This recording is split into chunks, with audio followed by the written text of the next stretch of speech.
우리 모두가 한 생을 보내면서 이 돈과 끊을 수 없는 관계를 갖게 됩니다.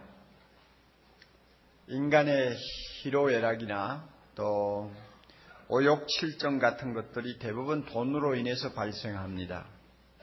얼마나 많은 사람이 오늘도 돈 때문에 울고 있는지요. 얼마나 많은 사람이 돈으로 인해 웃고 있는지요. 자크 엘룰이라고 하는 사람이 이런 말을 했습니다. 돈은 아무도 피할래야 피할 수 없는 현실이다. 아무도 피할래야 피할 수 없는 현실이다. 돈을 남의 이야기처럼 하고 인생을 살 사람은 한 사람도 없어요. 돈은 모른 척하고 지나가는 것을 결코 허용하지 않는다고 그는 말합니다. 누구든 자기의 삶이 어떠하며 자기의 신앙이 어떠한가를 설명하기 위해서는 돈 앞에 서야 된다고 그는 말합니다. 저는 이 말에 공감합니다. 돈 앞에 설 때 그 사람의 인격이 드러나요. 돈 앞에 섰을 때 그 사람의 신앙이 어떤 신앙을 가진 사람인지가 드러납니다. 그러므로 돈이라는 것은 우리를 시험대에 올려놓는 무엇이라고 말을 할 수가 있습니다. 우리는 자본주의의 유물론과 공산주의의 유물론으로 대표되는 물질주의 시대에 살고 있습니다. 존 화이트라고 하는 사람의 견해를 그대로 빌린다면 공산주의의 유물론은 돈만이 유일한 존재라고 주장을 하고, 한편 자본주의 유물론은 돈만이 중요하다고 주장한다고 합니다. 그러니 돈만이 존재한다고 주장하는 공산주의나 돈만이 중요하다고 하는 자본주의가 말의 표현을 가지고는 좀 차이가 있을지 모르지만 그 밑바닥에 유물론을 깔고 있고 물질주의를 깔고 있다는 면에서는 동일한 것입니다. 그래서 사람들은 돈을 손에 넣고자 끝없는 탐욕 속으로 빠져들고 있습니다. 대부분이 돈을 어떻게 생각합니까? 나의 인생을 행복하게 만드는 확실한 수단으로 생각을 합니다.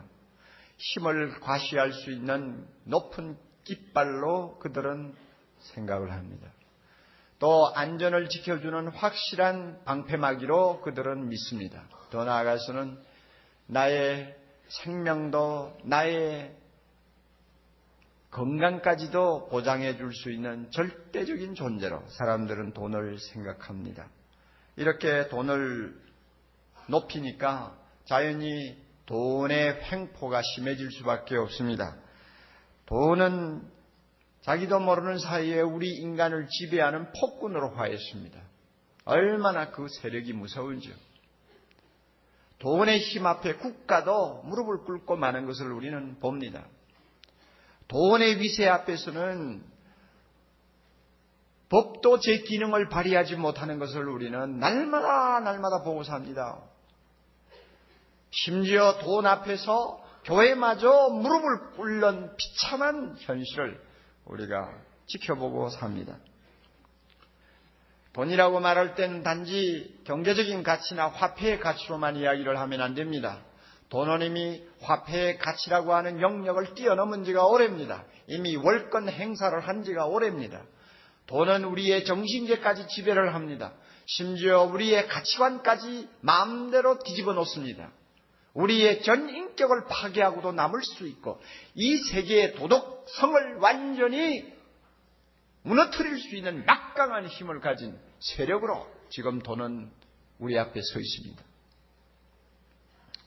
돈이 갖는 이런 위력에 대해서 칼 막스는 아주 묘한 말을 했어요. 나는 못생긴 사람인데 그러나 세상에서 가장 아름다운 여인을 돈으로 살 수 있다. 그러므로 나는 못생긴 사람이 아니다 하는 말을 했어요. 묘한 소리예요. 돈이면 못생긴 사람도 잘생긴 사람으로 둔갑할 수 있다는 이야기입니다. 그리고 그는 말했어요. 돈은 최고의 선이다. 아마 이런 사상 때문에 공산주의가 그 머리에서 나왔다고 생각합니다. 돈은 최고의 선이다. 인간이 동경하는 모든 것을 돈을 통해서 가질 수가 있다고 했습니다. 그래서 돈을 갖고 싶어하는 욕망은 끝도 없고 한도 없다고 그는 말하면서 또 참 재밌는 말을 한마디 했어요. 흐르는 돈은 인간 내면의 저수지에서 결코 넘치는 법이 없다. 이런 말을 했는데 여러분 한번 잘 사겨 들어보세요.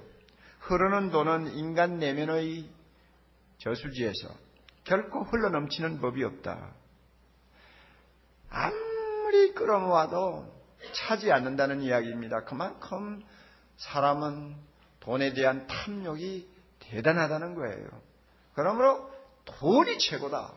돈만 있으면 된다. 이게 유물사관의 뿌리 아닙니까? 하나님이 뭐냐? 돈이 하나님이다. 이렇게 주장하는 것이 유물사관 아니에요?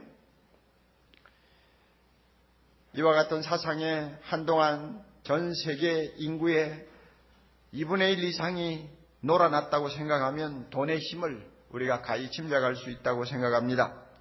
예수님은 이러한 인간과 돈에 밀접한 관계를 꿰뚫러 보신 것이 사실입니다. 오늘 우리가 읽은 본문 보면 금방 알 수가 있어요. 사람에게 돈이 뭐냐? 보물이다. 그래서 주님이 돈이라고 말씀하지 않고 네 보물을 땅에 쌓지 말라. 보물이라고 그러잖아요. 처음에는 보물이라고 하시다가 24절에 가면 돈으로 바뀌어요. 만몬이라고 하는 돈신으로 바뀌어요. 그러니까 결국 예수님이 하시는 그 말씀은 보물이라고 할 때는 돈을 가리키는 것입니다. 그리고 인간이 돈을 벌 때마다 갖고 싶고 쌓고 싶고 기대고 싶은 심정이 있다는 걸 주님이 꿰뚫러 보셨죠. 그러므로 보물을 땅에 쌓지 말라. 땅에서 돈 모으지 말라 하지 않고 쌓지 말라. 인간이 쌓고 싶은 아주 강한 욕망이 있다는 걸 주님이 들여다보시는 것이죠. 그리고 그뿐입니까? 돈하고 사람의 마음은 뗄래야 뗄 수 없는 관계가 있다는 것을 주님이 인정하셨어요. 그래서 보물이 있는 곳에 뭐가 있다? 내 마음도 있느니라. 주님이 다 현실을 그대로 인정하세요. 그리고 더 나아가서는 인간이 너무 연약해서 잘못하면 돈을 하나님처럼 숭상할 수 있고 경배할 수 있다는 것도 주님이 벌써 인정하고 들어가세요. 그래서 24절에 보면은 사람이 돈과 하나님을 겸하여 섬길 수가 없느니라. 그러므로 하나님을 섬기든지 돈을 섬기든지 둘 중에 하나를 택하라고 말을 합니다. 우리 주님이 이 돈하고 인간하고 돈하고의 이 참 끊을 수 없는 관계를 이렇게 많이 들여다보시면서 말씀을 하세요.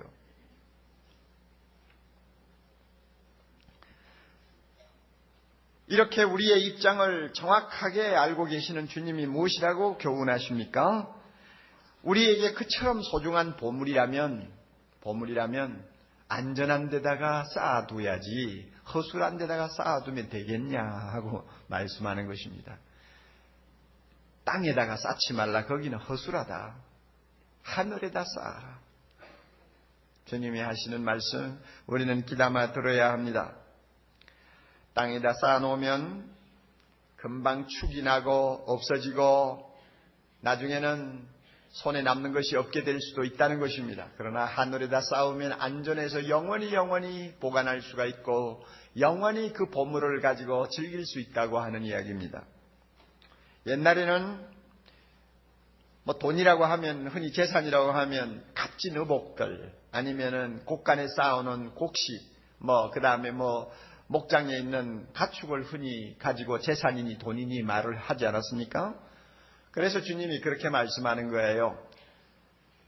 곡식을 아무리 곳간에 쌓아놔도 동록이 와서 먹고 쥐가 와서 먹고 나중에는 썩고 어떤 때는 도둑 맞고 하면 아무리 쌓아놔도 나중에 자꾸 없어진다. 결국은 떠난다. 아무리 호구봇을 소유하고 살아도 알지 못하는 사이에 종이 먹어가지고 구멍이 뻥뻥 나면 나중에 다 못 쓴다. 다 쓸모가 없는 거예요. 세상에 쌓아놓는 보물은 다 그렇게 된다는 것입니다. 여러분 이게 옛날에만 통하는 이야기입니까? 지금도 마찬가지요. 우리 주변을 보면 돈이 없어 고생하는 사람도 많지만 돈을 갖고 안전한 데를 찾지 못해서 어디에 갖다 맡겨야 안전할지를 몰라가지고 밤을 설치는 사람들이 많이 있어요. 왜냐하면 지금도요, 이 세상에는 안전하게 내 돈 맡길 만한 데가 없어요. 다 동록이 썰고 조미 먹고 도둑 맞고 얼마든지 없어질 수 있는 데만 가득하니까 돈 맡기는 안전한 데를 안전한 곳을 찾기가 어렵죠. 여러분 한번 생각해 보세요. 금리가 떨어져. 그러면 그만큼 내 돈 가치가 떨어지는 거예요. 주가가 폭락해. 하루아침에 내 돈 가치가 반으로 3분의 1로 줄어질 수 있죠. 물가가 뛰는 것만큼 내 돈은 가치가 없어지는 거예요. 환율이 뛰어 그만큼 가치가 떨어지는 거예요. 어쩔 도리가 없어요. 부동산 경기가 나빠져. 나는 그래도 몇 억 갖고 있다고 생각했는데 하루아침에 보니까 그 2분의 1밖에 남지를 않았어. 그렇잖아요. 믿고 묻지마 하고 벤처에 맡겼더니 전부 다 날아가 버리고 없어. 다 그래요. 세상에 창고는 다 좀이 쓸고 동록이 쏘고 도둑이 들어오는 거예요. 정권 진 사람에게 찍히니까 가진 것이 하루아침에 다 없어지는 것을 우리가 보잖아요. 세상은 다 그래요. 가족들이 여행하다가 사고 나니까 나중에는 쌓아놓은 돈 가지고 갈 사람 없어가 국고에 환수되는 것도 봅니다. 이 세상에 안전한 데가 하나도 없어요. 시편 96편 6절에 다윗이 고백한 말이 맞습니다. 각 사람은 재물을 자꾸 쌓기만 하는데 어디다 쌓느냐? 땅에다가 자꾸 쌓다가 보니 나중에는 그건 누가 취할는지 알지 못하나이다. 이게 현실입니다. 피땀 흘려서 내가 벌어 쌓아놨는데 나중에 보니 남 좋은 일 다 시킨다고 말입니다. 얼마나 넌센스예요. 얼마나 바보 같은 짓이요. 그럼에도 사람들은 땅에다가 쌓는 것이 그만큼 바보스러운 일인 줄을 모르고 계속 땅에만 쌓으려고 생각을 해요. 그리고 하늘에 쌓으라고 하는 예수님의 말씀을 바보가 하는 소리처럼 들어요. 속으로 아닌데 하늘에 쌓는다? 그건 무슨 소리냐? 여기에 앉아있는 분들 가운데서도 그런 예수님의 말씀을 그냥 귓전으로 듣는 분들이 계실 거예요.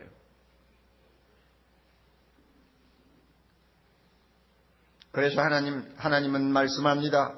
돈이 너희들에게 그만큼 보물처럼 소중하냐? 그러면 하늘에다 쌓아라. 거기가 안전하니라. 우리 20절 같이 읽습니다. 오직 너희를 위하여 보물을 하늘에 쌓아두라. 거기는 좀이나 동록이 해하지 못하며 도적이 구멍을 뚫지도 못하고 도적질 못하느니라. 내 보물이 있는 곳에 그곳에는 내 마음도 있느니라. 하나님의 말씀이에요. 하늘 곳간은 안전해서 좋고 내 마음이 하늘에가 있을 수 있어서 좋고, 그리고 그렇게 하는 것이 하나님을 위한 거 아니에요. 나를 위해서요. 너희를 위하여. 하나님이 무슨 돈이 욕심이 나가지고 하늘 곳간 자기 은행에다 넣으라고 그러나요? 그게 아니에요. 우리 자신을 위해서 그렇게 하라고 말씀합니다. 여러분 어떻게 하는 것이 그러면 하늘에다 쌓는 일입니까? 우리가 하늘에다 쌓아야 돼요. 돈은 너무너무 소중한 거예요. 내가 새벽부터 저녁까지 땀 흘리고 눈물 흘려 버는 것이 돈 아니요. 직장을 구하려고 10곳, 20곳, 100곳에다 이력서 넣어가지고 겨우 직장 얻으면은 거기에 충성하느라고 우리가 얼마나 정성을 쏟습니까? 그래가 번 돈이요. 이 보물이죠. 보물이요. 이 소중한 거 아무데나 갖다 맡겨놓으면 안 되죠. 안전한 데다 맡겨야죠. 그렇게 하기 위해서는 중요한 것은 우리의 마음의 눈이 어두워지지 않도록 우리가 주의해야 합니다. 마음의 눈이 어두워지면 안 돼요. 여러분 예수님께서 보물을 하늘에 쌓으라고 해놓고는 왜 갑자기 22절에 눈 이야기를 하시는 거예요? 눈은 몸의 등불이다. 그러므로 내 눈이 성하면 온몸이 밝을 것이요 내 눈이 어두우면 온몸이 어두울 것이다. 왜 갑자기 동문서답 하듯이 이런 말씀을 합니까?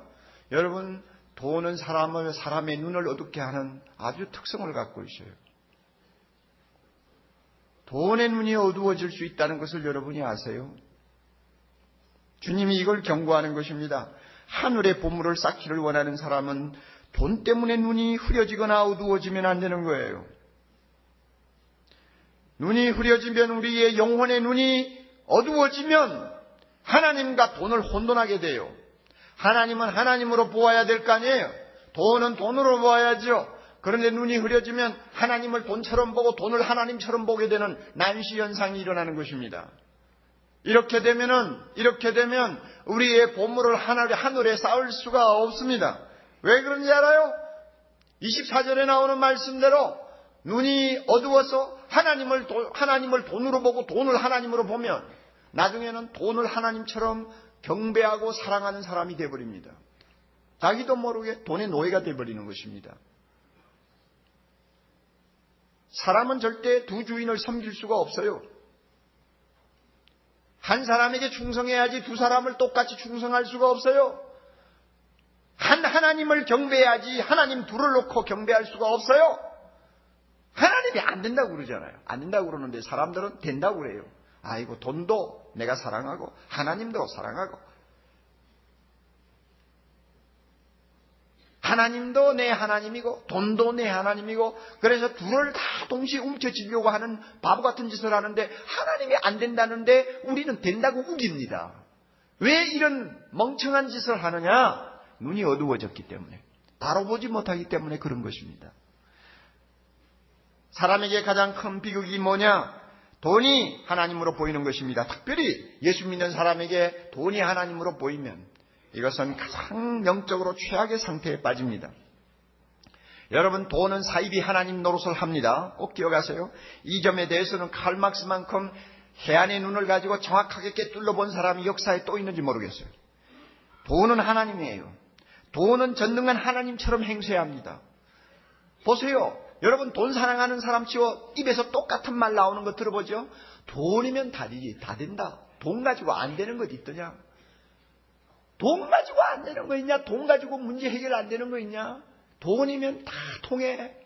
자기도 모르게 그런 소리를, 그런 신앙 고백을 합니다. 이 말은 뭐냐? 돈은 전능한 하나님이라는 고백인 거예요. 돈은 우리를 그런 식으로 만들어요. 돈은 거룩한 하나님처럼 행세해야 합니다. 거룩한 것처럼 행세해요. 그래서 우리가 세상을 살면서 가끔 보지 않습니까? 돈 소리는 아무 데서나 함부로 못합니다. 그리고 돈 문제를 가지고 장난처럼 말을 못합니다. 돈은 거룩하니까. 어느 자석에서든지 다른 많은 이야기를 하다가 돈 소리만 갑자기 나오면 아주 숙연해집니다. 거룩하니까. 그래서 오늘 제가 이거 돈 설교를 하고 있잖아요. 그래서 여러분 얼굴이 얼마나 거룩해 보이는지 몰라요. 아주 긴장하고만 굳은 얼굴로 듣고 있거든요. 이게 돈이 거룩하다는 이야기입니다. 자녀들 앉혀놓고 부모가 이런 이야기 저런 이야기 다 하다가도 돈 이야기를 해야 될 때는 부부가 조용히 일어나서 안방으로 들어가서 문 걸어 잠그고 둘이서 속닥속닥 합니다. 왜냐? 돈은 함부로 말을 하면 안 되니까. 돈은 자기가 거룩한 하나님인 것처럼 행세하세요. 이렇게 자기가 전능한 하나님, 거룩한 하나님인 것처럼 사람들 앞에 사이비 하나님 노릇을 함으로써 하나님이 받으셔야 될 모든 경배와 영광을 돈이 전부 중간에서 가로채는 거예요. 사람들은 돈 앞에 눈이 어두워서 돈이 하나님인 것처럼 경배하고 찬양하는 것입니다. 여러분, 이런 현실이 우리 주변에 얼마나 많습니까?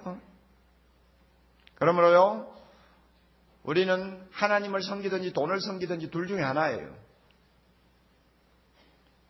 하나님을 섬기지 아니하면 돈을 섬기는 사람이요. 틀림없어요. 중간은 없어요. 반반도 없어요. 적당히도 없어요.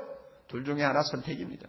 여러분, 오늘 이 가운데 이 자리에 와서 하나님을 거룩하게 예배하고 찬양합니다마는 여러분의 마음을 잘 살피세요. 도대체 내 하나님은 누구냐? 정확하게 양심적으로 대답하세요. 둘 다 섬기고 사랑할 수는 없어요. 하나님이 안 된다는데 내가 어떻게 됩니까? 여러분, 보물을 안전한 하늘에 쌓기를 원합니까? 마음의 눈이 어두워지지 않도록 우리가 먼저 주의해야 되고, 하나님의 말씀으로 항상 내 눈의 안경을 닦아야 되고, 말씀의 기도의 눈물을 가지고 내 눈을 항상 씻어내야 합니다. 그래야만이 돈이 하나님을 안 보여요. 이래서 신앙생활이라는 게 중요한 거예요. 우리가 하늘에다가 보물을 쌓으려면 뭐니 해도 헌금 생활을 바로 해야 됩니다. 헌금이라는 것은 하나님이 우리에게 주신 이 보물, 이 재물을 우리가 사용하지 않습니까? 하나님이 주신 이 귀한 재물 가운데서 소중하게 얼마를 구별해서 하나님의 제단 위에 올려놓는 것이 헌금입니다. 주신 이가 하나님입니다. 모든 것이 하나님으로부터 왔어요.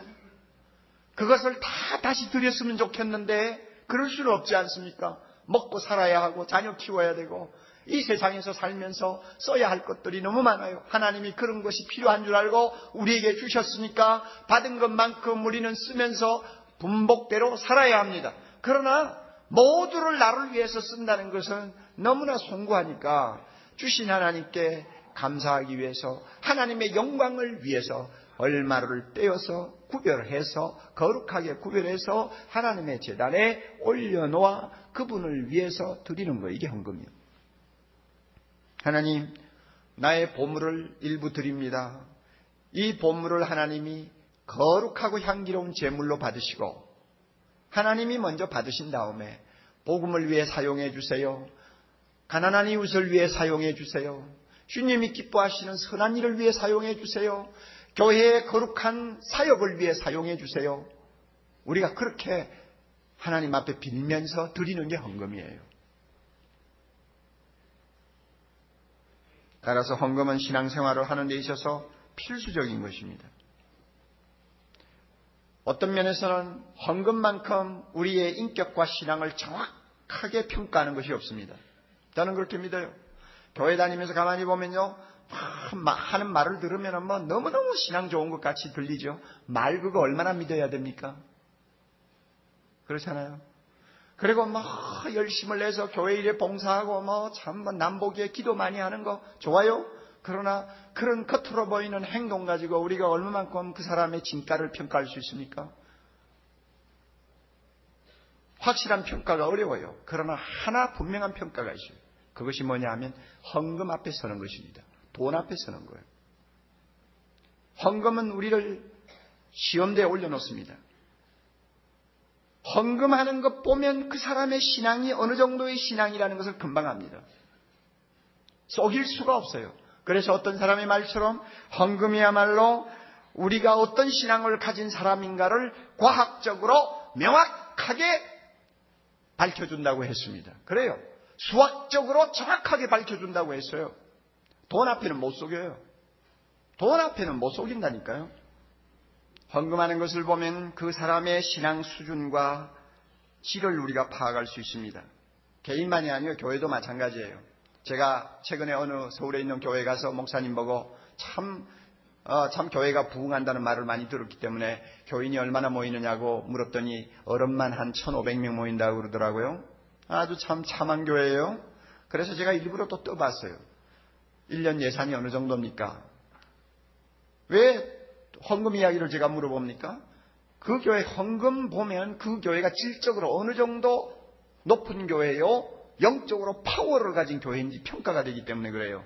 1,500명 정도 모이면 평균 잡아서 그죠? 한 15억 정도 예산 세웠다고 하면 그런 대로 건강한 교회예요. 그런데 그 목사님 저보고 40억입니다 이러더라고요. 그래서 제가 속으로 이 교회가 이거 겉으로 보기하고 틀린다. 하늘나라 곳간에 쌓기를 바라는 거룩한 성도들이 아주 그냥 열정을 다해서 섬기는 교회구나 하는 걸 내가 금방 알았어요. 그래요. 여러분의 신앙 헌금 가지고 이야기하세요. 돈이 우상이기 때문에 그런 거 아니에요. 사람은 돈 앞에서 못 속인다니까요. 왜? 그만큼 돈이라는 것은 사람에게 보물과 같이 소중한 것이라. 돈 문제하고 그 사람 인격하고 돈 문제하고 헌금하고 그 사람의 신앙하고 결부시키면 그의 분명하게 그 정체가 드러납니다. 그만큼 헌금이 중요한 거예요. 우리 교회는 참 하나님 앞에서 은혜 받은 대로 헌금하시는 분들이 참 많아요. 그리고 그들을 하나님이 축복해 주시는 것도 제가 많이 봅니다. 남처럼 떼돈을 버는 일은 없어도 하나님 앞에 진실한 마음으로 헌금하면서 자신의 보물을 주의 제단에 올려놓는 일을 참 성실하게 하니까 쓸데없이 낭비되는 거 하나님이 다 막아주시더라고요. 그래서 떼돈 벌지 않아도 행복하게 살고 떼돈 벌지 않아도 남보다 부럽지 않게 살아요. 하나님이 지켜주시니까. 그러나 어떤 사람은 참 그게 안 되더라고요. 믿으면 좋은 것 같은데 헌금하는 거 보면은 정말 밥맛 없어.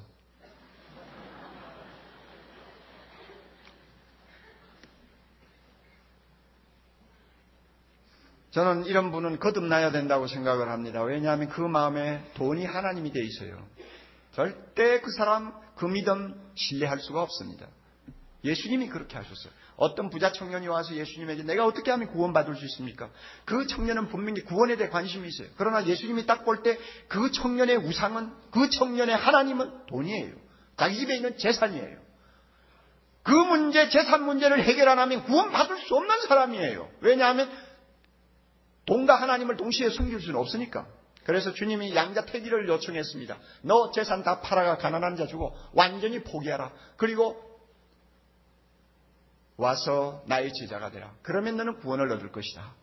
그랬습니다. 그러나 그 청년은 구원과 돈을 놓고 결국은 돈을 택하고 말았습니다. 돈을 택하고 말았어요. 왜? 돈이 그에게 우상이니까. 그는 재산을 포기할 수 없어서 슬픈 얼굴로 다시 집으로 돌아갔다고 했는데 돌아가는 그의 모습을 보고 주님이 하신 유명한 말씀이 있어요. 애들아, 부자가 구원받기가 얼마나 어려운 줄 아느냐. 약대가 바늘길을 끼고 들어가는 것보다 어렵다. 아시겠어요? 여러분 신앙생활 한다고 하면서 말이죠. 자기는 많이 쌓아놓고 사는데 헌금은 너무너무 인색하신 분. 여러분 주님께서 여러분에게 양자택일을 요청할 겁니다. 둘 중에 하나를 택해라. 그렇다면 여러분 재산을 택하겠어요? 하나님을 택하겠어요? 여러분 양심을 가지고 물어보아야 합니다. 만약에 그 문제가 해결 안 돼가지고 적당히 교회만 왔다 갔다 하면 여러분 하나님 나라 들어간다고 하는 보장 아무도 못합니다. 왜? 세상에 있으면서 돈을 하나님으로 섬기던 사람이 천국 가면 편안해서 살겠어요? 불편해서 살겠어요? 못 살아요 절대. 그런 사람이 들어갈 수가 없고요 또. 그러므로 여러분의 헌금을 잘 좀 살펴보세요. 예수님의 말씀이 절대 빈말이 아닙니다. 헌금 가운데서 많은 사람들이 어려움을 느끼는 것이 11조입니다. 사실 11조라는 것은 하나님의 것을 드리는 것입니다마는 믿음이 어느 정도 자라지 아니하면 참 어렵습니다. 10만 원 중에 만 원을 떼는 것은 가능할지 몰라요. 그러나 1000만 원에서 100만 원의 11조를 떼서 하나님 앞에 기꺼이 드리는 것은 그만한 믿음이 있을 때 가능한 거예요. 부자가 11조 내기가 더 어려워요. 사랑의 교회에서 11조 제일 많이 낸 분 몇 분을 제가 알고 있는데 1억을 내는 것을 제가 몇 번 보았어요. 그러면 뭘 부동산을 팔았는지 어쩌는지 모르지만 한 10억 중에 1억을 하나님의 것으로 바치는 거 아닙니까? 하나님의 곳간에 드리는 거 아닙니까? 상당한 수준의 믿음 없이는 안 되는 일이에요. 그러므로 헌금이 그 사람의 신앙을 대변한다니까요.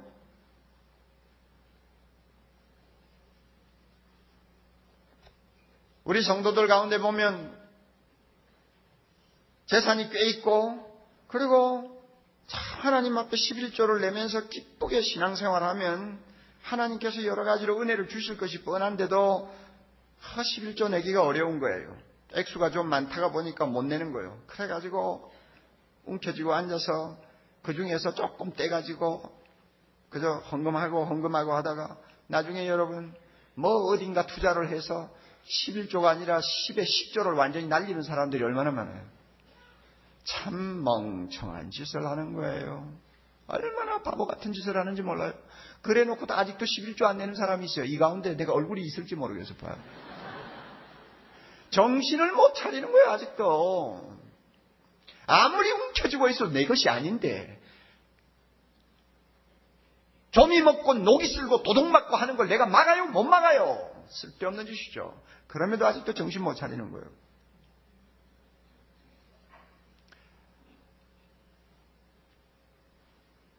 군인들 중에서 낙하산 타는 특전대원이라고 있습니다.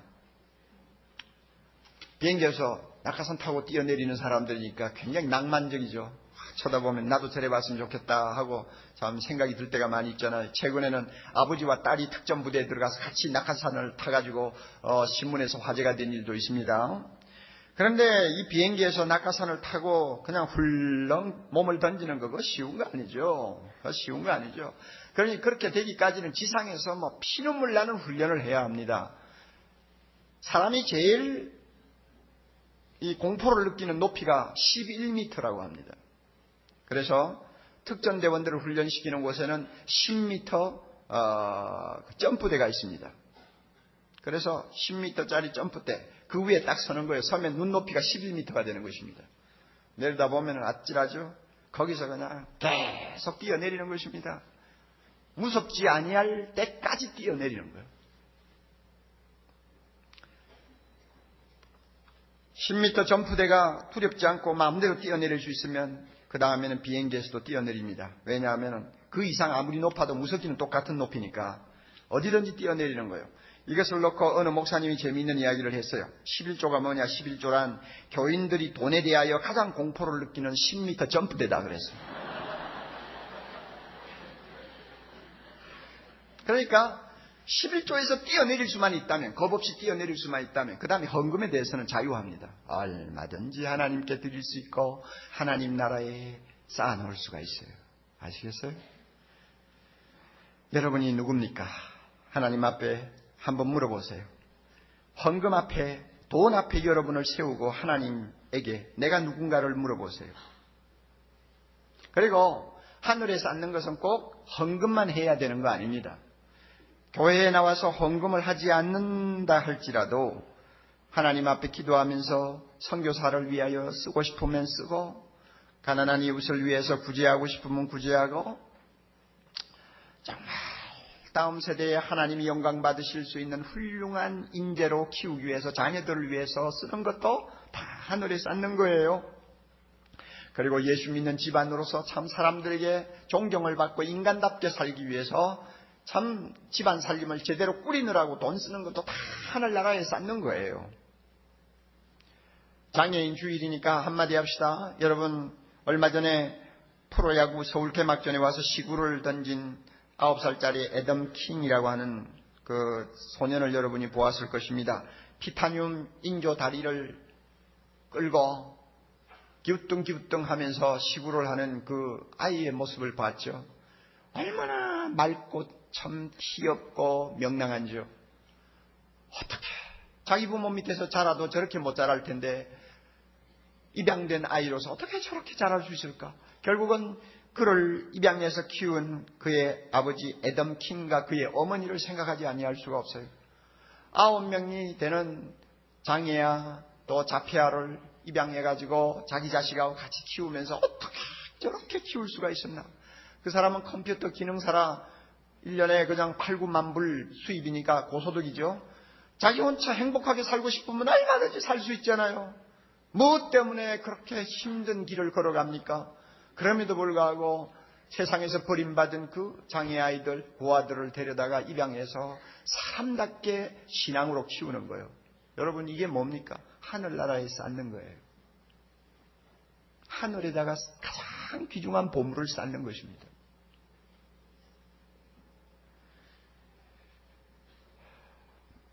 이정재 장로님이라는 분은 영성회장인데, 영성이라고 하는 주식회사 회장인데 최근에 자기가 갖고 있는 현금과 부동산 통틀어서 800억 원이 넘는 재산을 몽땅 내놨어요. 결핵 환자들을 위해서 내놨어요. 그는 지난 40년 동안 7만 명이 넘는 결핵 환자들을 봉사하면서 살았어요. 그러나 이제 인생 마무리 정리할 때가 되어가는 나이에 자기가 갖고 있는 것을 좀 더 하나님 나라에다가 쌓아놓기 위해서 다 내놨어요. 다 출자해가지고 사랑의 보금자리라고 하는 복지재단에 기증을 해버렸어요. 이런 것이 하늘에 쌓는 거예요. 사랑하는 형제자매 여러분, 성령의 사람은 자기가 하늘에 쌓고 사는 사람인지 땅에 쌓고 사는 사람인지 얼마든지 스스로 대답할 수가 있습니다. 헌금은 남부끄럽게 하면서 세상 즐기느라고 정신없이 돈을 쓰는 사람, 하늘에 쌓는다는 소리 하지 마세요. 11조 내지 않고 자기 욕심에 끌려가지고 그저 모으는 데만 혈안이 된 사람, 절대 하늘에 쌓는 사람 아니에요. 가난한 이웃이 울고 있는 모습을 보면서도 나 몰라라 하고는 제 자식밖에 몰라. 그냥 제 자식 잘 먹이고 잘 입히고 제 자식 그저 편안하게 기쁘게 살도록 하는 데다가 돈을 그냥 집어넣는 일에만 정신없는 사람. 아무리 새벽기도 나와서 기도 많이 한다고 해도 그는 하늘에다가 자기 보물을 쌓는 사람이 아니에요. 돈 앞에 서서 자기 신앙 양심을 가지고 물어야 합니다. 내가 누구인가를. 여러분, 우리는 하나님으로부터 재물을 받았어요. 그러나 모두를 포기하라고 받은 사람이 아니에요. 다 포기하고 수도승이 되면 어떻게 합니까? 우리는 받은 것만큼 돈을 쓸 수 있는 책임이 있습니다. 그러나 더 중요한 것은 받은 것을 바로 사용할 수 있도록 부름받은 소명자라는 것을 잊지 마시기를 바랍니다. 이런 의미에서 재물도 거룩합니다. 우리의 영성은 심령만 거룩해서는 안 됩니다. 우리의 영성은 내가 가진 돈도 거룩해야 합니다. 내 몸이 하나님 앞에 드려졌다면 내가 갖고 있는 보물도 하나님 앞에 드려져야 됩니다. 그러므로 내 영혼이 영적으로 신령합니까? 그렇다면 내가 갖고 있는 재산도 영적으로 신령해야 합니다. 하나님 앞에 나와서 시간 바치는 것도 거룩하죠? 동시에 내가 하나님 앞에 드리는 보물도 거룩해야 됩니다. 이런 의미에서 우리에게는 영적인 것과 물질적인 것이 따로 구별이 될 수가 없어요. 다 거룩하고 다 영적인 것입니다. 믿습니까, 여러분? 세상이 온통 돈을 하나님으로 섬기고 있는 이 마당에 하나님께서 우리를 택하사 오직 하나님을 하나님으로 받들고 섬기도록 특권을 주시고 우리로 하여금 거룩한 자기의 교회를 이루어서 영원토록 그의 이름을 찬양하게 하셨습니다. 할렐루야. 우리가 얼마나 아름다운 특권을 누리고 있습니까? 그러므로 세상 사람 앞에 진정한 보물은 하늘에 쌓는 것이라는 것을 우리 모두가 삶을 통해서 보여주어야 할 것입니다. 하나님이 주시면 주시는 것만큼, 하나님이 주시면 주시는 것만큼 우리의 중요한 보물을 하나님의 나라를 위해서 쌓도록 합시다. 이것이 하나님이 기뻐하는 삶이요 영원히 남는 삶입니다. 꼭 알아두세요. 돈을 사랑해보세요. 돈을 사랑해보세요. 나중에는 비참해집니다. 돈을 하나님으로 섬겨보세요. 섬겨보세요. 남는 것은 내 마음의 공허함밖에 남는 것이 없습니다. 역사를 우리가 읽어보든지 우리 주변에 있는 많은 부자들을 보든지 여러분 이 세상에서 물질을 가지고 향락을 추구하는 사람들을 보세요. 그들이 돈을 사랑하면 사랑할수록 얼마나 비참해지는가. 그들이 돈 때문에 향락을 누리면 누릴수록 얼마나 비극적인 인간이 되는가를 우리는 너무 잘 알잖아요. 그러나 우리의 보물을 하나님께 드리면서 하나님을 섬기는 사람은 섬기면 섬길수록 우리는 또 행복해집니다. 할렐루야. 하나님을 사랑하면 사랑할수록 하나님은 세상에 있는 모든 돈으로도 살 수 없는 하늘의 축복들을 우리 가슴에 우리 가정에 채워주십니다. 할렐루야. 우리가 이 사실을 꼭 믿으시기를 바랍니다. 그래서 주님이 내 보물을 하늘에 쌓으라고 말씀하시는 것입니다. 오늘 이 시간 저는 말씀을 마음에 담고 부르고 싶은 찬양이 하나 있습니다. 자막을 보시면 여러분이 아시겠지만 잘 가사를 보세요. 주 내 마음에 모신 후에 날 주장하시네 예수님 우리 마음에 모시고 주께 내 마음 드린 후에 더욱 섬길수록 더 귀한 주님, 우리 예수님 섬기면 섬길수록 더 귀한 주님이요 사랑하면 사랑할수록 더 사랑할 수 있게 되는 하나님이십니다. 이분에게 우리의 보물을 드려야죠. 이분만 사랑하고 섬겨야죠. 돈을 사랑하고 섬기지 마세요. 우리 찬양하면서 우리의 마음을 주님께 드리는 귀한 시간 되기를 바랍니다.